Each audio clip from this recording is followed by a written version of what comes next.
I am going to invite you to be more centered and closer to the front. We're streaming this as well, but I'm only inviting you. I never tell anybody what to do, unless it's one of my kids. So.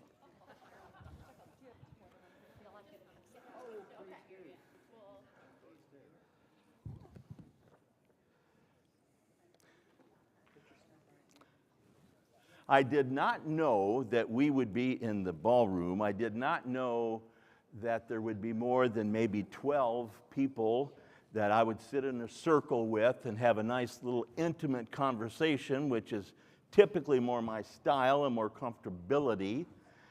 And I really didn't know it was going to be streamed on top of it. So here we are, totally different than what I thought it was going to be. So at the last minute when I found this out, I decided to make copies. I don't like to make copies because it uses trees, but I do have a friend who has a friend who's a logger, and he said, please, just use as much paper as you want or can. But I thought maybe since my presentation got some didactic stuff to it that you may want to take some notes. Yes, you'll be able to see this down the road, online, et cetera, but I thought just as we're sitting here, you may want to take some notes. So I did, in fact, copy for you. It's being handed out. If you don't want it, we'll just take it back and put it on our table. So, well, it's 3 after 4 already, so I think we're probably what we're going to be here. So good afternoon. You know, 4 o'clock, this is like before dinner.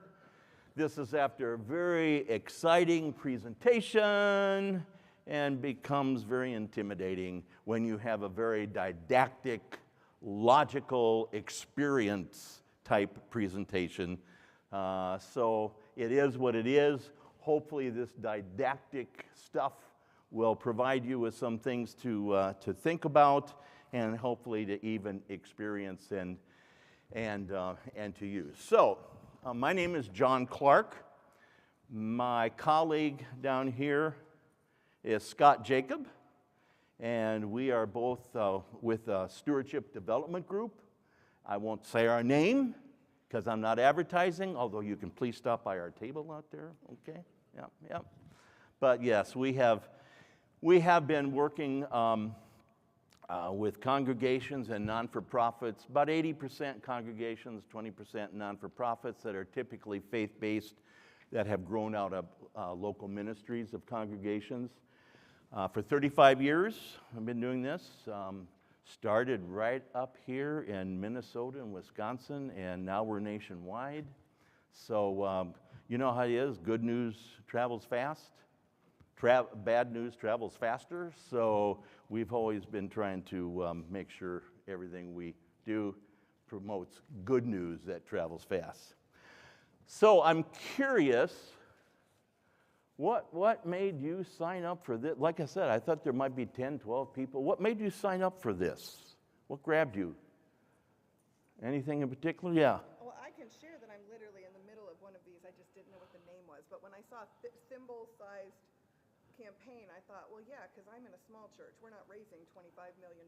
We need to raise $100,000 now and again. Okay. So I see that's exactly what you're talking about. Okay. You probably didn't hear that. Oh, you got a mic we're going to pass around? Mark has got it all figured out between Mark and Robert. Hey, thank you so much. You're making this much more easier than I thought it was going to be. Okay. So she said that she's in the middle of a Thimble-Sized campaign. Anyone else? It kind of helps me know what you were thinking, so I know kind of where maybe to take this. Joel? Yeah, similar situation. Here we come. Here we come. Here we come. Yeah, I think it's on too. Is it? No.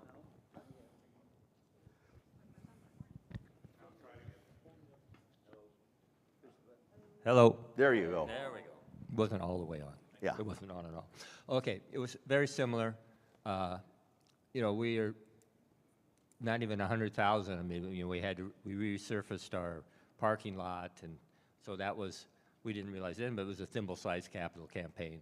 And, we raised some money for that, and now it's a few years later, and it's probably earlier than it should have. But this is Minnesota, and we need some crack sealing done, and we have that. And plus, we have a relatively new fellowship hall.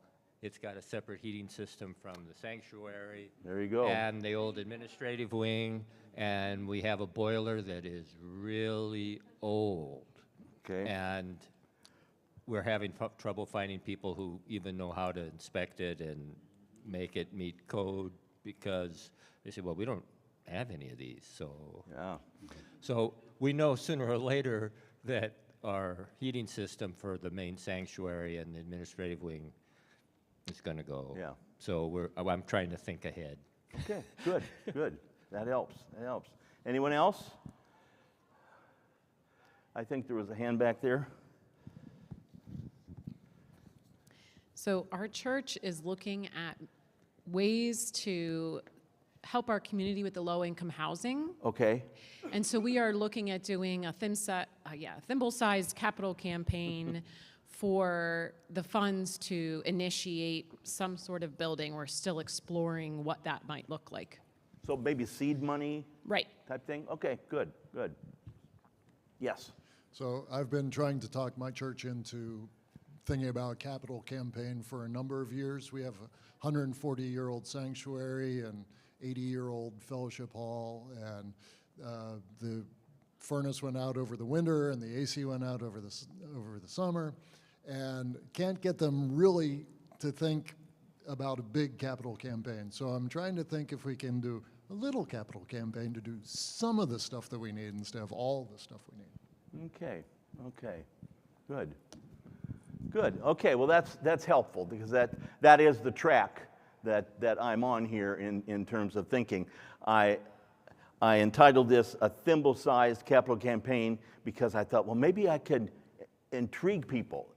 And I think I'm going to come in with thimbles on my fingers and show you how you sew a campaign together. But anyway, I meant small.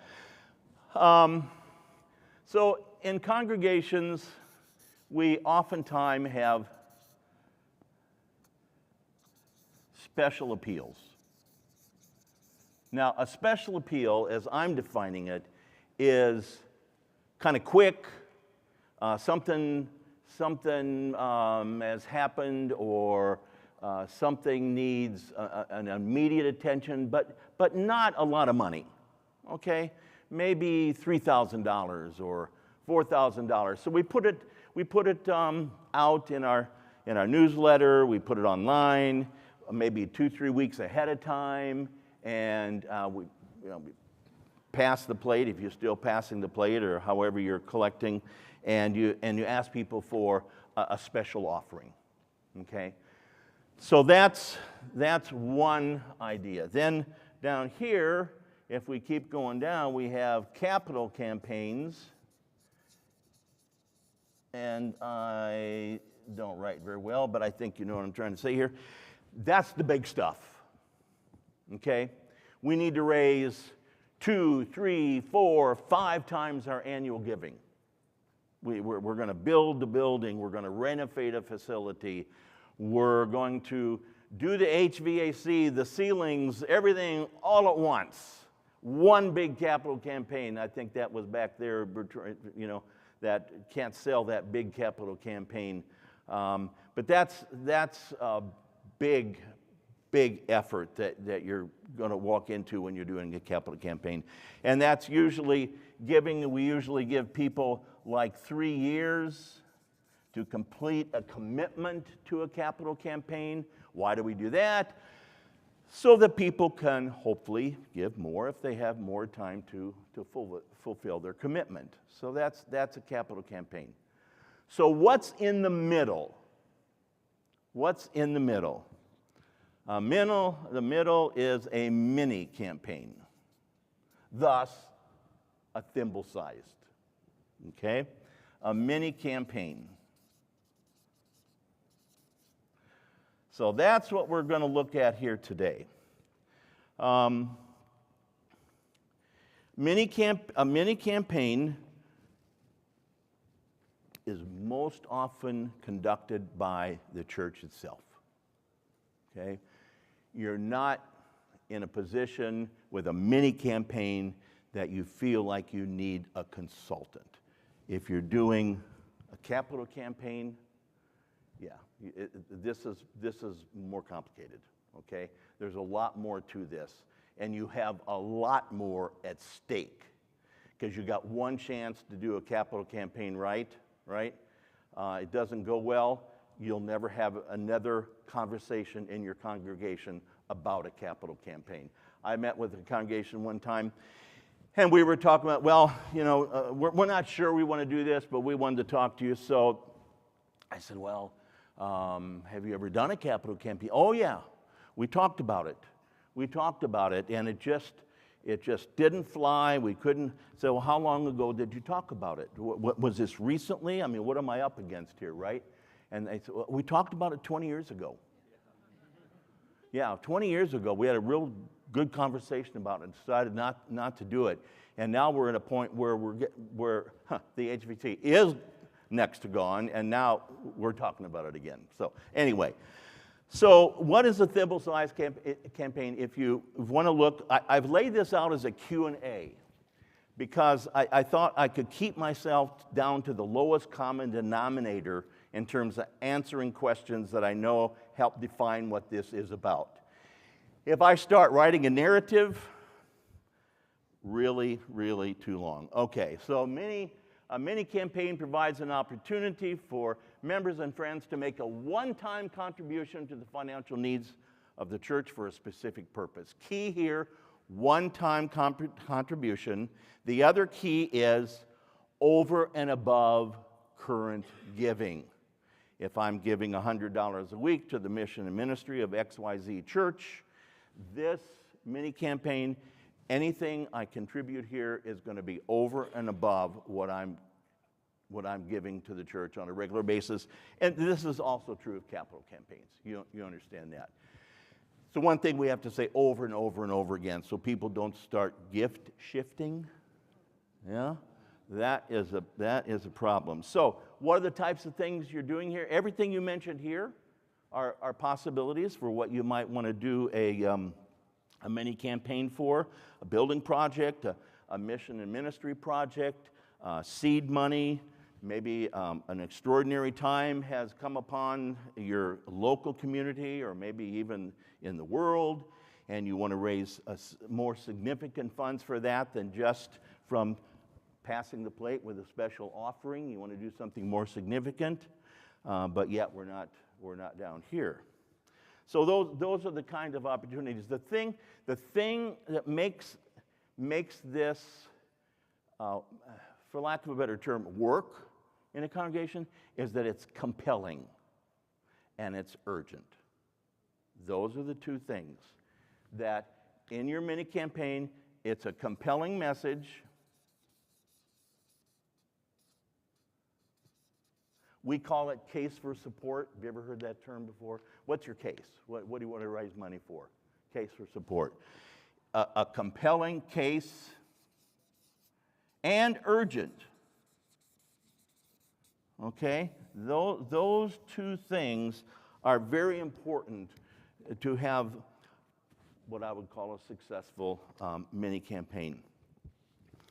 So I'm often asked these questions. That's how I'm framing this. This is what I get all the time for the questions. So how often can you do these? 2-3 times a year? No. Once a year? No. Once every 2 or 3 years? More likely. You know why? Because you don't want to get the congregation starting to think about, oh, this is going to be coming every year or every 6 months, and so when it comes time to make my annual decision about our annual fund appeal, I think I'm going to kind of hold back here because I know what's coming, right? So even once a year can start planting the seed with people wondering about, what's happening here? Is this just another way to get more money, right? Which is not the issue at all. So, yeah, every 2-3 years is my comfortability for something like that. But on the other hand, if there are dire circumstances, let's say you did one in 2022, and now it's 2023, and there's a dire circumstance, very compelling, very urgent, do it. But don't make a habit, or you're going to run the risk of these not going that well for you, and perhaps hurting your annual funding. So then I'm also asked, well, John, in capital campaigns, there need to be a variety of different gifts, different sizes of gifts. Is that true in a thimble-sized or a mini campaign? The answer is yes. Here you go. There you go. Thanks. You're doing great. You're ahead of me. So yes, absolutely. We're going to talk about this, but this is like an 8-week process. I mean, this takes a plan, and this takes leadership, and this takes communication, and this takes asking. Okay, all those things that you typically have in a capital campaign are components of this mini campaign. You're just going to squish it together and do it in a shorter period of time, and you're not asking for the same kind of money, and you have an urgent and compelling case, okay? So, regardless of what you're trying to raise, these 3 levels of gifts have to be in place in order to be as successful as possible with whatever it is you're trying to raise, okay? You need the top gift being 10% of your goal. Let's say your goal is $50,000. So what's your top gift going to be? $5,000, okay? What's the next gift going to be? About $3,500-ish, somewhere in there. You're going to need one of those. And then you're going to need about 3 gifts of 5% of that $50,000. Now, if you can get those top gifts, you're going to be well on your way to be able to raise the $50,000. And the other thing is about these top gifts, if you can get them early on in the process of your mini campaign, so that you can say to the congregation, boy, we got a great start here. Now the congregation still hasn't made their commitment to this, but early on, if a couple, 3 weeks into it, you have some gifts of this size, it's going to raise the sights of the congregation, right? It's going to build confidence that people are going to support this. If you just wait till your commitment Sunday, or whatever it is you want to call, Gift Sunday, we've got 100 different things to call the Sunday where we say we're going to take these commitments. If you wait to then and don't give any sense to the congregation how we're doing, you're going to have a whole bunch of doubting Thomases saying, I think I'll wait and see. I think I'm going to wait and see what everyone else is going to do. You want to get that off the plate as soon as possible, whether it be a capital campaign or a mini campaign. You want to be able to go out there. Oftentimes in mini campaigns, challenge gifts work beautifully. Okay? Meaning somebody says, my challenge gift is $10,000, and I, match every dollar, match dollar for dollar for that 10,000. So now you got 20 of your 50, if that's your goal. So challenge gifts work really well in a campaign that we would refer to as a mini campaign. Now, the big question is, so John, how do we get these gifts? Okay. I'm a pastor by background. I'm in the minority here. I'm an ELCA pastor. There are 300 Presbyterians, and there are 33 Lutherans. So I'm a minority. Huh? Who's leading? Yeah, right. Yeah, right. Thank you. Thank you about that. Yeah. So this is a tough one because there's only one word There's only one word that answers that question: ask. Pastors and lay leaders are really good at making a case and preaching it and teaching it, but then there's that one little piece that's really hard for all of us. And I can say this because I was one of them, and, you know, I grew out of it. But the ask. You gotta ask. Real simple. If there's one thing I've heard for the 25 years that I've done this with congregations and non-for-profits is, I don't like to ask for money. You've heard that one? Have you ever said that one? I'm taking confessions after the, so if you want to come up. You don't have to ask for money. You have to make your case, ask people to prayerfully consider, and then show them what's needed to get to where you want to be, and say, you know what, here, and I'm going to show you that in just a minute. Here's a list of ranges that we want people to pray and think about. Could you possibly think about one of the top or two or three on this list? I don't know. I have no idea. What's feasible for you, but could you possibly pray and think about that? Now, you certainly want to, if you're going for one of these top gifts, you certainly want to go to somebody who you think has got perhaps the heart for this case, perhaps has the financial ability to support this bigger than maybe, $100 or nothing wrong with $100, don't get me wrong, but you're going to need some top gifts. So you have to think that through. But then there's nothing wrong with just going and having a cup of coffee. And by the way, don't do this in a restaurant, okay? Don't do this in a restaurant. Either the best is at somebody's home.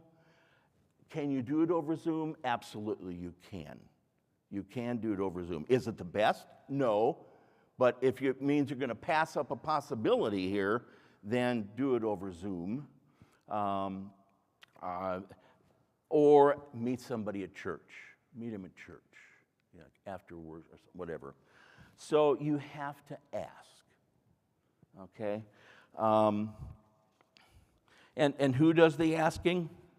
Well, it's typically either the pastor or the pastor and a lay leader, or a team of 2 lay leaders together.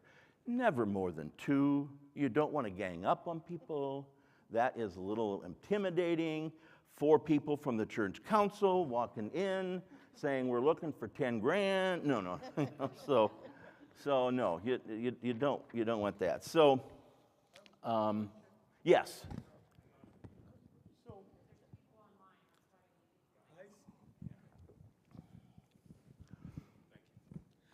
So in a church where it's a small church, we're trying to be very considerate and confidential about what people are giving, who our big donors are. We may not even know outside of the treasurer and maybe the church secretary who those big givers are.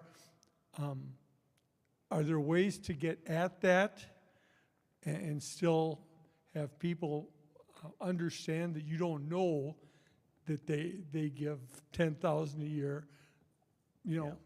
How do you handle that? Yeah, I get The it. confidentiality. Yeah, and that's, in some congregations, that's more of an issue than others. There are pastors that I work with who definitely don't want to know, don't want to see it, I don't want to go near it. Personally, since I'm leading, I can say this, that's a mistake. But maybe that's why there's only 33 Lutheran pastors here. No. But instinct is the answer to that. What's your instinct? And can you have an incorrect instinct and go to somebody and talk about the top 3 levels of gifts, and I was on a gift visit one time with a pastor, and pastor's instinct was that, and this pastor, he did not have the gift records. Okay, so he didn't have that. But this person owned a very, what looked like very lucrative business, right? Okay, so he was not afraid with, we went in together. I was going to talk about perhaps some legacy gift or asset giving, whatever. And we laid it out there. We showed the gift chart. This is what, we would like you to pray and think about. And the guy just bursts out in laughter. And not only did the pastor feel weird, but I felt totally weird. Like, oh my gosh, we missed this one. But he said, you know what he said? And so I learned this, and I just want to make sure. I learned this. He said, but I'm honored that you asked. He did. He actually said that. I'm honored that you asked. So I took that as a clue that it's okay. If your instincts don't make it, it's okay. Because your instincts, even if you know all these numbers about people, and if you get wealth management software and see who gave where in the community or in wherever, your instincts still might not be right for your particular project or your particular church. So again, use your instincts. Don't be afraid.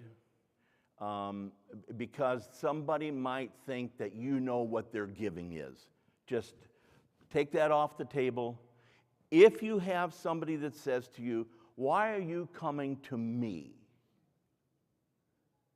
Anybody ever had that? Why are you coming to me? Well, you're a very active and supportive member of this congregation. Now, supportive can mean all kinds of things, right? Right? You are a very active and supportive person of this congregation, and we believe that this case, that what we're trying to do in this mini appeal, would relate to you, and that you might have a heart for it. And if we're wrong about that, that's okay. Remember, people do not take these things personally. I think that's where really it gets hard for people. Somebody says, like this guy that laughed at us, I took it personally that day. It's like, oh my God. But I've learned, you just have, they're not saying no to you, they're saying no to what you're asking him to prayerfully consider. And by the way, so I don't forget, don't ever ask anybody to give you something on the spot. Like, okay, here are these top 3 gifts that we're looking for, and which one can we put you down for? That's not good, okay? That's really not good. You might as well kiss that one goodbye. Yeah, we don't got you down for nothing. Okay, I trust you'll ask questions here as we go along. Can a mini campaign support a budget fall? Yeah, we'd be doing them every 6 months, wouldn't we? Yeah. Be very careful about this one. I don't like to use this for budget shortfalls. Can it be done? Yeah, have I seen it done? Yeah, after everything else has been thought through. And what the next steps are if we do this, and we do this mini campaign and bridge this gap, where does it go from here? Because in 6 months, it's going to be there again if we haven't changed the culture of our generosity, right? So it's more than just culture. I mean, it's more than just bridging a gap. So be very careful. Do everything else before you try to fund a budget shortfall with a mini campaign. And if you decide to do it, make sure you've got a longer-term plan. I just talked to a congregation last week, and they were in this boat. It's budget shortfall. John, what do we do? Well, I've got a money tree in my backyard. Didn't you know that? You called the right guy, right? And they went on to give me, I said, well, tell me about the church. Tell me about, your regular giving, and on and on. And I said, you know what? Because they were knocking on the door of wanting to do a gap. They called it gap campaign. Can we do a gap campaign? So I knew what they were getting at. But as they told me about the church, I said, you know what you really need? What you really need is to sit this congregation down and find out where they're at with the mission, what they have a passion for, where their hearts are at, because they wanted to fill this gap because they had lost their youth director, and they really felt they needed a youth director. But as they told me about their church, I wasn't so sure that they needed a youth director, right? It's like, So we continued the conversation, and now I'm talking to the church council about doing a visioning process with the congregation. And if we do that for the next 6 to 12 months, maybe by the time it's time to contribute, if people have been heard and there's an idea of a plan where we're headed that the congregation can own, guess what? Your giving might go up, just maybe. Okay? Can a mini campaign run concurrently with an annual stewardship appeal? Do you know what I mean by that? In capital campaigns, we oftentimes, you come to the fall, and the timing is just right for the capital campaign for, the fall. Say we're at the end of the spring or early summer, and we're ready. Or we've done a planning study, a feasibility study. Have you ever heard these terms? A feasibility. Okay, is your case for support feasible? Is your giving feasible? What do people think of this? On and on. But say you're ready to go, but every fall you have an annual stewardship fund appeal, right? So what do? Well, here's what you don't do. 2 separate campaigns. That both will lose, and the annual stewardship will lose the most. So we run them concurrently. We call it this, because it's been hard to know what to call it for people to understand what we're doing here. So here's how we message it. This fall, we are going to have one campaign. One campaign. And there's going to be 2 purposes, and there's going to be 2 pledges. The first purpose is our gift decision for our annual stewardship for 2024. And don't even think about shifting any money over to the capital campaign. We need to stay strong. There's no sense having a capital campaign if we can't fund our ministry. Okay, you got to say it over and over. 3 times is not enough. 7 to 14. So the first purpose is annual, and then the second purpose and second pledge is your capital. Now, that's what we do when we do a capital campaign. There are a lot of intricacies with this one. There's a lot of messaging that you have to be very careful about. For as long as we've done it, we run into lots of ways to, figure out how to message this. I would not recommend doing this on your own with your annual stewardship and doing a mini campaign concurrently. Personal decision. Don't do it. And I'm not saying bring in a consultant to do it. I'm just saying separate them.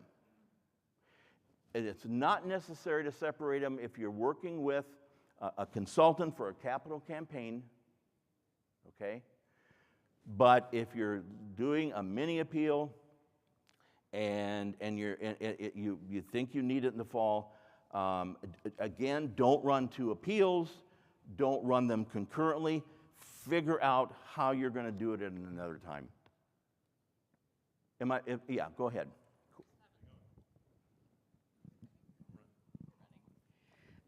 I just want to ask a clarifying Yeah, question. yeah. So in a mini campaign, are you actually asking for pledges or just straight up gifts? Straight up gifts. Okay. Now, there is a gift form, and people will say, I'm going to give $5,000. most of them will write the check out and put it in. Some will say, I need to transfer an asset, I need to wait for my next required minimum distribution, but it's going to be within, whatever. They'll hedge a little bit on it when you're going to get the check, but this is the idea that we propose in a mini campaign, is that it's a one and done deal.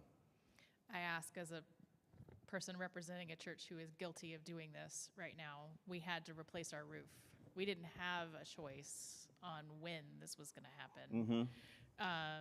We did do the mini campaign before we started the stewardship campaign, but they have not complete their boat.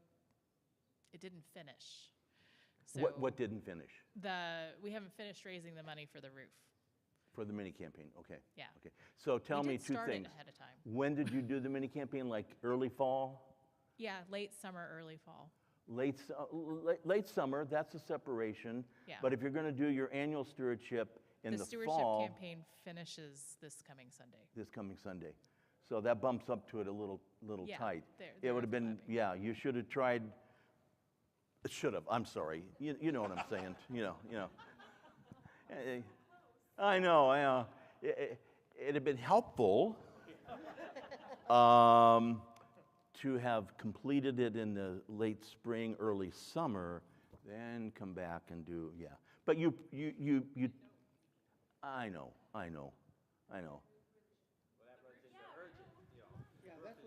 Right.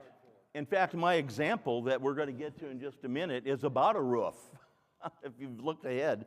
So yeah, so tell me real quickly, are you still raising funds for the mini campaign?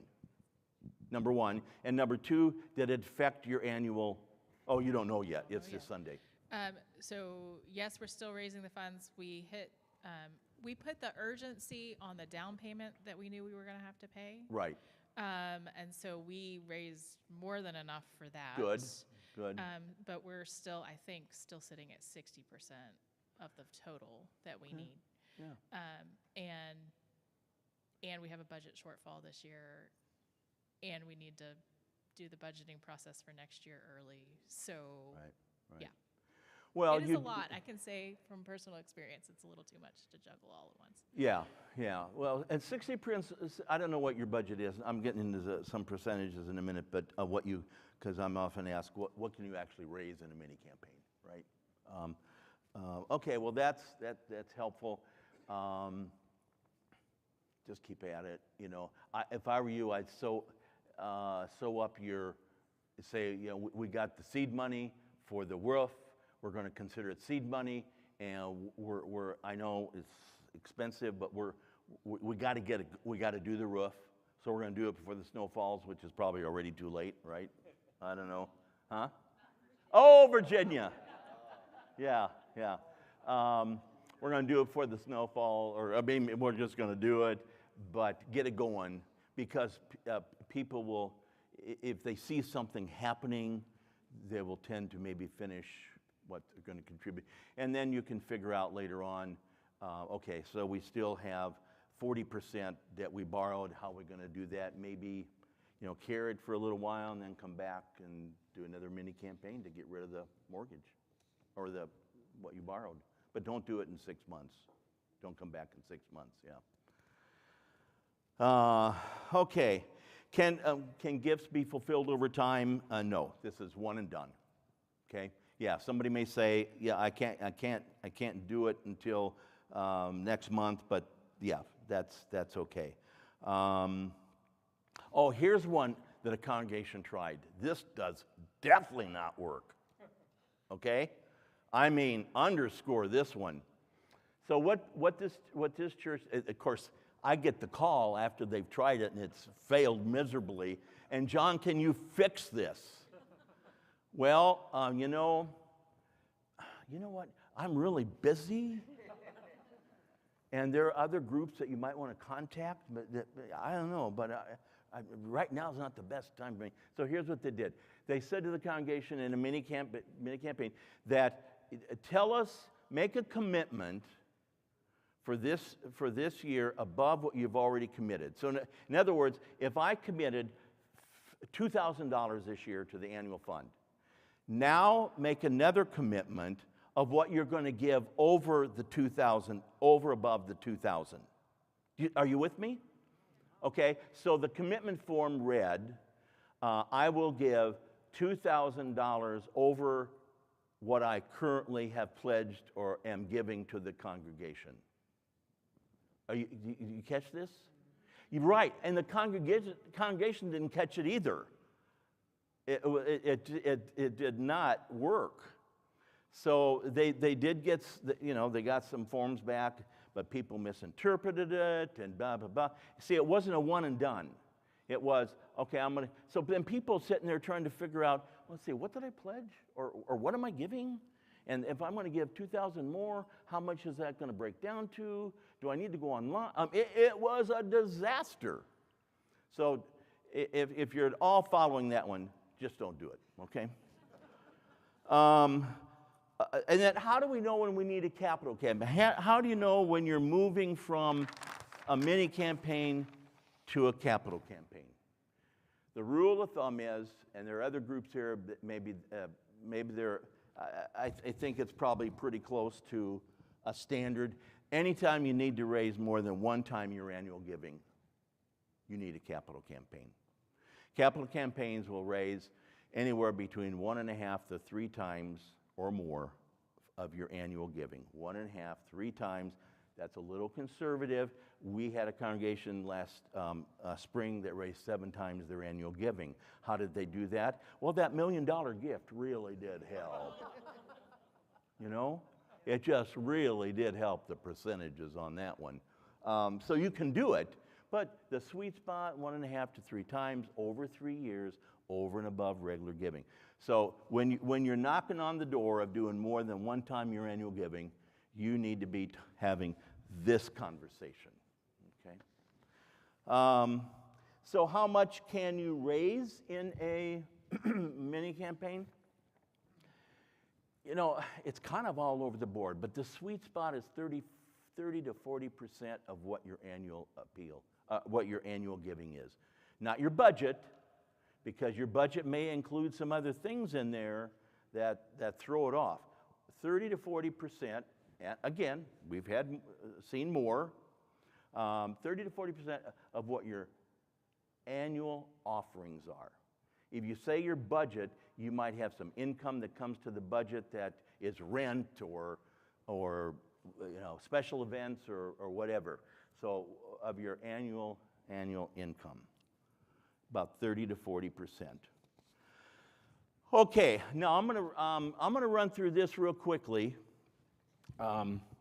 because this isn't very entertaining.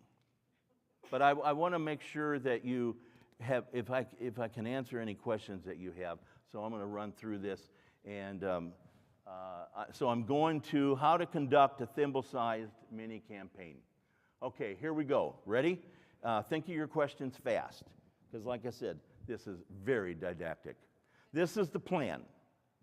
You do this for 8 weeks, I think you're going to do pretty good. So your preparation, by the way, I used a congregation here that had $300,000 of annual giving. They had 125 financial contributors. What's a financial contributor? You may be surprised at this, but anybody that gives $100 or more is a financial contributor.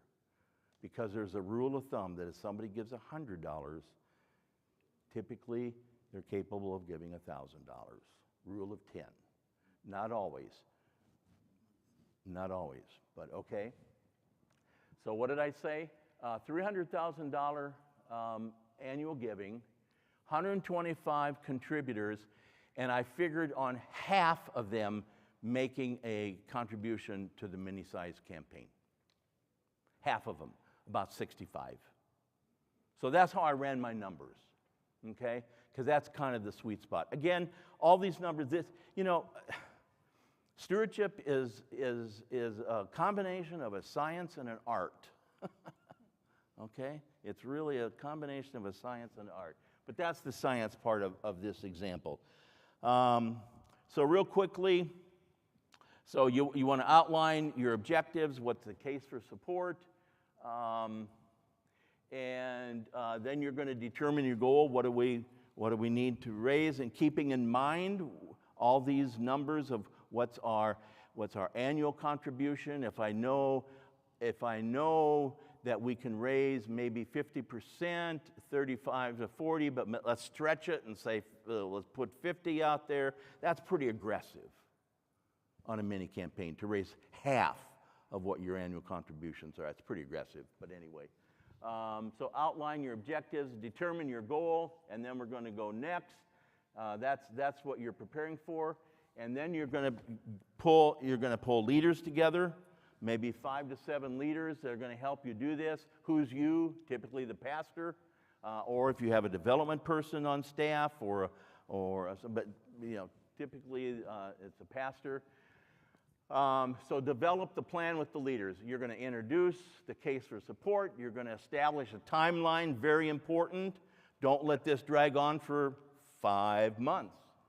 So the way you want to establish the timeline is you want to say, okay, we're going to take 8 weeks. So what 8 weeks from now is about what? That will be our gift Sunday.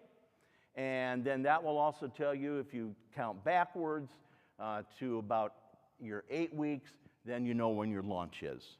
But you got stuff to do before you launch. You understand that. You just don't pull it out of the air. That's more like a special appeal. Okay, so prepare your case for support. I'm going to show you an example. Typically, you want a letter from the pastor, your chart of needed gifts. You want information about making a gift from appreciated assets, and you want them to know how to make that gift.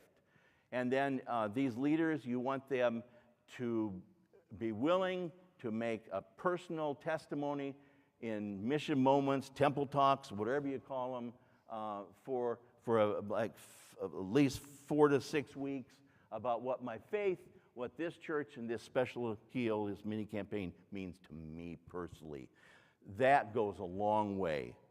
Every time we evaluate a campaign, it comes up right at the top. You know, when Mary got up and talked about her early life at this church, it really touched me. We hear this all the time. So, these are huge, and most of you probably do it. Okay, that's weeks 1 and 2. We're going to go to work 3. Okay, now we're going to get we've got things written up. I've got samples for you just briefly here in a minute. You're going to print this stuff. You're going to purchase a 9x12 envelopes because you're not going to send it out in a number 10 envelope. The number 10 envelope is going to be in the 9x12 along with your gift form, and you're going to announce the campaign launch in all your communications, newsletter, digital, whatever. Okay? Now this is tight. Don't think you've got 5 months to do this. So week 4, you're going to launch the campaign, your first mission moment. That's what it's about. You're going to invite also in the launch of the campaign, you're going to invite 100% of your church council or session, since there are more Presbyterians here than Lutherans, your session and staff, you're going to invite them right away at the launch to make a prayerful decision about this, so that the best possibility is that you go out to the congregation and say, 100% of our session has made a gift commitment to this. That will go a long way. 100% of our staff. And if, it doesn't make any difference what the number is. It's just to say 100% of our session, our church council, is on board. Okay? That's great. And then if you get a lead gift or a challenge gift, then you update that and say, well, now we have some challenge gifts or some gifts that have come in, and now we're 30% of the way there already, or 40% of the way of what we want to do. Keep building confidence as you can week to week. Okay. Then ask your prospective donor for a 10% lead gift. 1 or 2 lead gifts will increase the feasibility of success. Did I say ask prospective donors for a lead gift. Invite them, okay? It's an asking process, but obviously invite them. Okay, week 5, communicate, communicate, communicate. In weeks 5, 6, and 7, it's on your sheet. It's online. All the I took this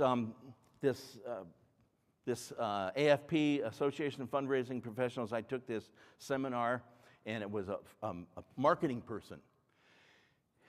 Real simple. She says, you know how we used to say you guys say something 7 times before people get it? Well, that's still true. But you've got to say it 7 times, 7 different ways in today's world. So it's like, okay, yeah. So every way you can communicate. Announce early gift progress. I've talked about that. Ongoing mini campaign awareness in all your communications. That's 5, 6, and 7. And then there we are. Gift Sunday. Provide gift forms in the pews. Now you sent this packet out with information. I'm going to show it to you with information about the mini campaign. And you don't want it to come back in a number 10 envelope. You want it to come back at a 9 by 12, so it jumps out. And direct mail, by the way, direct mail still works. If you don't think so, it still works. Believe me, because we do annual fund appeals for non-for-profits, and it's all direct mail. Still works. Okay, so if somebody forgot their gift form, you want them in the chairs or the pews or whatever, but you're going to receive them in worship. And then I'm always asked, well, John, what should we do with the people who haven't responded? If you've done all this, you're done. Okay, if you've done these 8 weeks, and done a, real good job of doing it all, you're done. Now, in a capital campaign, we do some follow-up. We do, it really depends on the situation, but in this one you don't. Okay, so let me show you real quickly this case for support piece that you put in this 9 by 12. This is it. You've got it in front of you. This one's very simple. This is about a roof. How am I doing here? This is about a roof. I heard somebody's stomach growling. No? Maybe it was mine. Yeah. Okay. So this is a one-page insert. I'm just trying to tell you it doesn't have to be a brochure, right? But, well done. So you got the past. This is about a roof. This is about a roof. Okay. Too bad we didn't do this about 6 months ago, right? Yeah. Okay. Good. Here you got your church logo. Maybe you want to put a theme to this mini campaign. Maybe you want to have a theme. That's great. Do it, But if you don't have a theme, use your church logo. Some pictures of that roof that's collapsed or whatever. That's always good. Then here's your gift chart. Now, this gift chart, this is probably the one little bit of tricky thing that sometimes people need help with. And because you have attended this, my gift to you is if you ever do this and want help on a gift chart, just call me or email me, and I'll help you work one out, okay? And that's obviously complimentary as a thank you, because these can be a little tricky. Although if you have those top 3 gifts, you're going to be pretty close here. But this was, again, based on a $300,000 annual support. It was based on 120 contributors, of which I believe about half, 50 to 60%, would actually contribute to this campaign, so you can see what we got here. Okay, so this gives you a little bit of an idea how to manipulate that, but there's parts of this you might have questions about, and again, I'm more than happy to help you with that. Then you want to emphasize appreciated gifts, because people can, give something from that as opposed to cash flow, and maybe an RMD, maybe an IRA distribution, all kinds of stuff. It's good, it's a win-win, and then exactly how this works, meaning how do you make that gift commitment. And then last but not least, there's just a very simple gift form. You don't want this to be complicated. I don't know. We try different gift form all the time, and for some reason, people freeze when they get the gift form, probably because they're trying to make a decision, but we don't understand that. Well, this is so easy. No, I don't. So make it as easy as possible, and be ready for questions on how does that actually work. Okay, it's 5 o'clock. I know we got to 5:15, so I wanted to make sure that we had some time for questions, comments, before we go off and get something to eat. Yes. Good afternoon. I'd like to go back to week, 4, when you say ask gifts of staff. It's me and an admin and a part-time musician. Are you really saying I should ask non-church members to pledge? No. Okay, I just want to make sure because we don't hire members and. No. Nope, not non-church members. Thank you. Yep. I should have said that, but yeah, I didn't think of it, but no. Staff who are members. Yeah. Yes. Mark's going to get a good run here. Yeah. I'm sorry, I just wanted to speak to that, though, because like I said, we're in the middle of one. Okay. And our pianist of her own free will, having heard the testimonies from people in the congregation and being there all the time, did make a gift. So it's not like you're not invited to give a gift, it's just you're not expected to give a gift, is how I would probably phrase it. Yeah, okay, yeah. I like the word invite all the time, you know. Okay, the next somebody over here. We want somebody on this side for the next question. So I'm one of the pastors that doesn't know what people give. Our treasurer, we have an understanding where if there's a major shift in somebody's giving, like Sure. if all of a sudden they've like stopped, just to like maybe let me know to check in on them, maybe something might be wrong.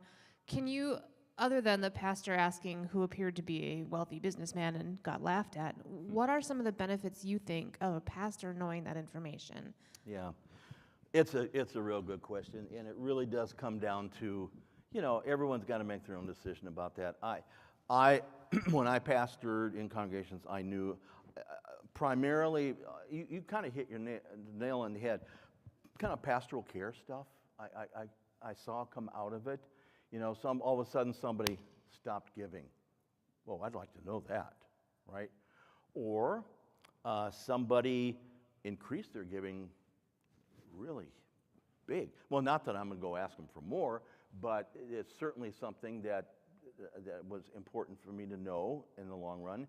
A new member. I always like to know, are new members getting on board with their giving or not? Do I need to do more teaching about that with newer members?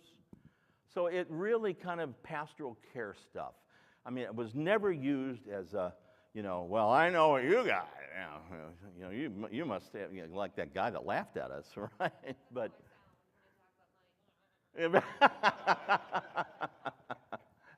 you don't have to, and you know, yeah, I know. Easier said than done, right? Right, I get it. Yeah, good, we got some insight. Now, next question needs to be from over here on this side. Go ahead. I was just following directions. Oh, thank you. Thank you very much. Somebody's got to do it, Mark. I think there's a more foundational issue to the question that she asked about pastors knowing. I think the difficulty for most pastors is they don't want to talk about money. Whether it's a church financing, what we're doing, they don't want to talk about money. And I think that's one of the things that we pastors have to learn how to do. There's a really excellent little small book called The Spirituality of Fundraising. Henry Nouwen. By Henry Nouwen. Yeah. Who would think that Henry Nouwen would write a book about that? It's great. But it is not a matter of asking for money. It's a matter of allowing people to contribute to something that's bigger than they are. Yeah, inviting them into the mission. Yeah, owning the mission. That is a compendium in about 50 pages of stewardship. Hey, good. There it is, if you want to see what it looks like. See? Yeah. Pete's with a group too that does our work and their work, and he carries with that daily. He carries that on him, right? Doesn't carry the Bible, but he does carry. Just kidding, Pete. Just kidding. Oh, there. Yeah, it's online. Yes. Next. So I serve a church that had a pastor with a schism because of financial piece, the Okay. financial aspect of it. They loaned him money, he didn't pay it back, et cetera, et cetera. Whoa. So they're very, very private about that. And it took me a long time, and I still have people that if they find out I know what they give, would have a heart attack. Any suggestions on how to approach that further as I go? The leadership is on board with it for the pastoral reasons, but Yeah. if that gets out, they're very afraid it gets out. Yeah. No, it's a tough one. I mean, particularly when you have the history of a situation like that, and congregations have long memories. It's going to take a number of funerals before that one is, you know what I'm saying? You know? Don't mean to be crass here, but sometimes that's what it takes. You know, you might do what we did here, which was, you know, maybe just give me some indication if there's something that, not numbers, but whoever your financial secretary is, or that would be a possibility, or just leave it alone. You're just not going to fix it in that congregation. And then the next time you go to a congregation, make sure that that the pastor hasn't borrowed money and not paid it back, right? I think one of the challenges we run into, especially nowadays, is even our children aren't being taught about money. My family never had a conversation about it. And that's just one of the things they don't teach you in seminary or even give you an introduction to. So one of the things that I've been doing is incorporating it into confirmation, because you got to start the conversation there. And I think you have to call out the elephant in the room even when you're preaching. And that's where I'm going to have the challenge, is like preaching stewardship. Yeah, you can refer back to Jesus and what he recommends, but at the same time, we have a society that doesn't talk about money. Yeah. Only when it's bad, or when it's extremely good. So I think there's that schism too, There that is. you know, people are afraid to talk about what they're struggling with, because there's a lot of us that are. Yeah. And actually, a fellow pastor, actually, she had just shared that as her student loans start back up, she's using that as a tithe, Oh, because yeah. even for me, I can't afford my student loans and tithing to the church. I hear you.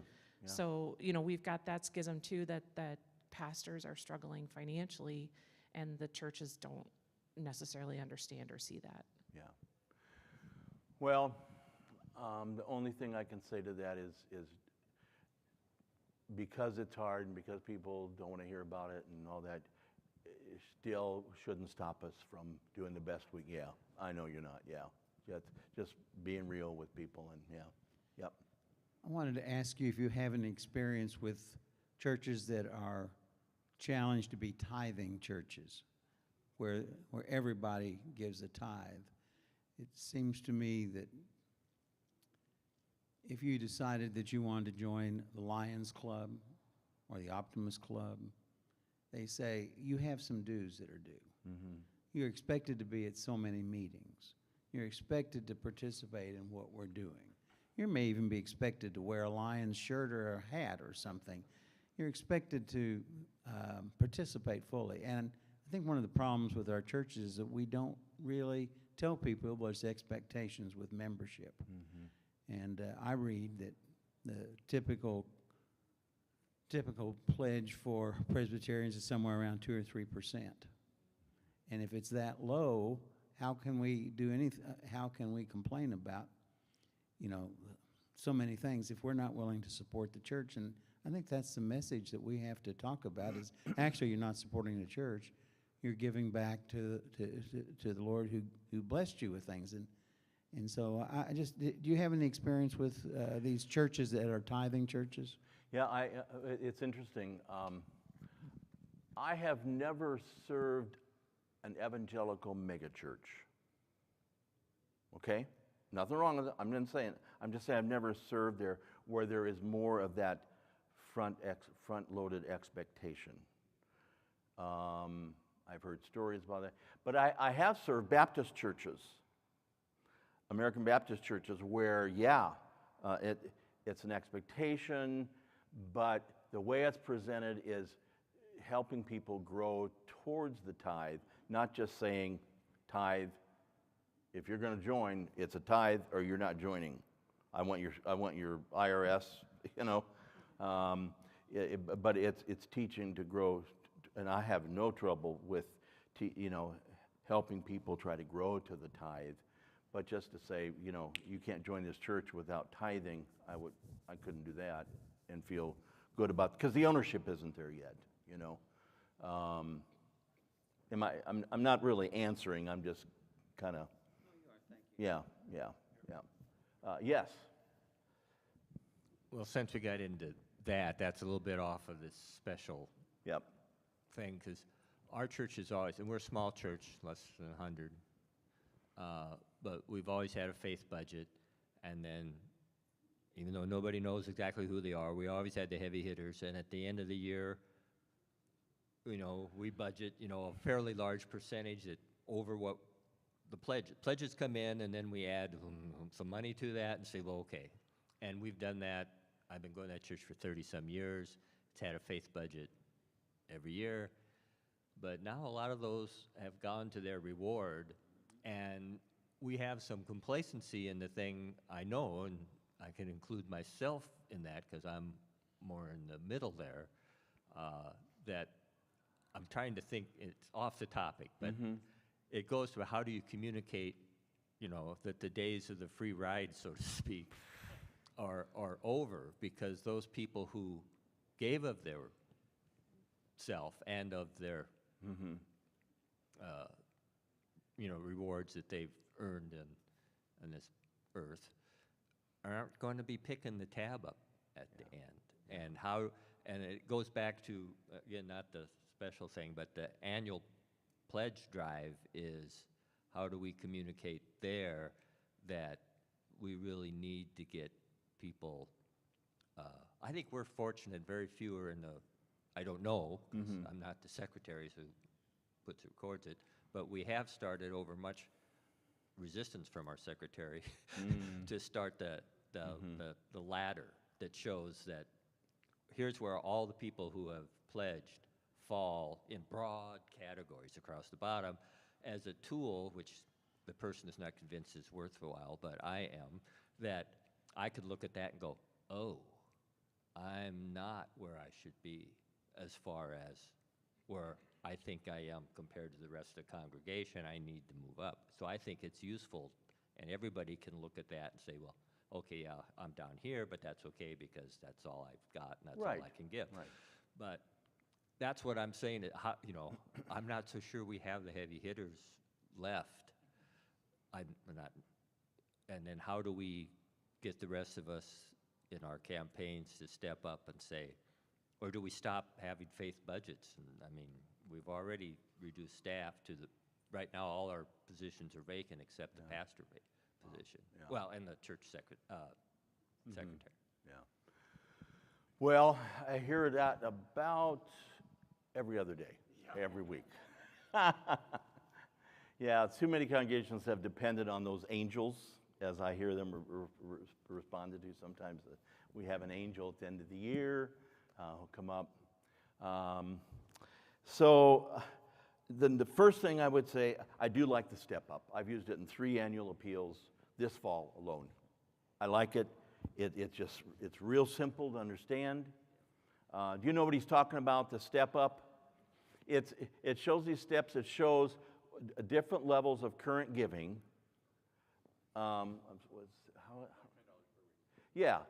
Increments of giving, maybe $10, $20 a week, and then it shows how many are giving. On the step itself, it shows how many are giving in that range, okay? So you can see, and then the message is, prayerfully consider a step up. Oh, at least.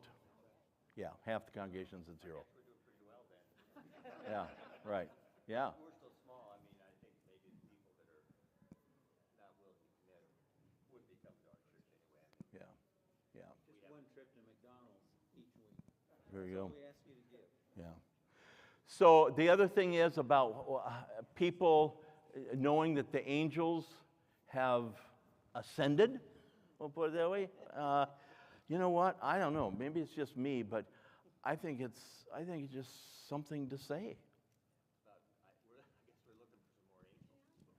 Yeah, no, stop looking for the angels, because in this generation, I don't think, they may come back again, it's another generation, but that was a special deal, those, yeah, and faith budgets, you know, every budget's a faith budget in my mind, you know, but I know what you're saying, you know, we have $20,000 of giving and we have a $150,000 budget, that takes a lot of faith, right, but yeah. Yes, question. Yep. Back to the campaign idea. Is there a strategy for identifying your friends that fall outside of worshipers that could be givers? Sure. Like, we were just surprised that our next door neighbor wanted to give to our roof campaign because she's like, well, I watched the whole thing happen, so. Right. You That's know, great. But we didn't even consider asking our next door neighbors because we thought we were being a nuisance. So, Well, again, instinct, but that was one that just popped up, and that was great. She saw it happening. But we always, you know, if there's a friend of the congregation in some level, maybe they're online, whatever, I wouldn't hesitate to, you know, communicate all this to them. Your neighbor that's no way connected to the church, that was an angel. That's great. You wouldn't have known. You would have, felt awkward saying, run the next door and say, oh, by the way, you know, I have a tin cup here, and I'd like, no. So that's great. Oh, yeah, friends of the congregation, maybe former members. We always include ongoing communications and even capital campaigns and mini campaigns with former members as a way this is happening. Maybe you'd like to go the extra mile for us. So yeah, I'm glad you brought that up, because friends of the congregation is bigger than the membership oftentimes in churches. Had your hand up here. Thank you. Just, do you notice, going back to the question about tithing churches, do you notice, is there a connection between successful mini campaigns and percentage of giving from the membership in the annual? Like, the more people give in the annual percentage-wise, are you more likely to make your mini campaign? Yeah, interestingly enough, in the Baptist congregations I've worked with, where we've had, they've been large appeals, but where people are giving more than the Lutheran, Presbyterian 2 to 3%, and Catholics 1.5 to maybe 2%. Okay, I'm just saying these are facts, right? Because there is strong giving, it's a little harder to raise the significant funds sometimes. You know what I'm saying? Yeah, because the strong giving is there. Yeah, it's more of a, it's the other way around. That's my experience. I know Scott, Pete, you know, you guys have had another 25 years beyond me, so, well, not beyond me, but along with me. Can you answer that in any way, shape, or form? I'm on the spot. Remind me of the question. Yeah.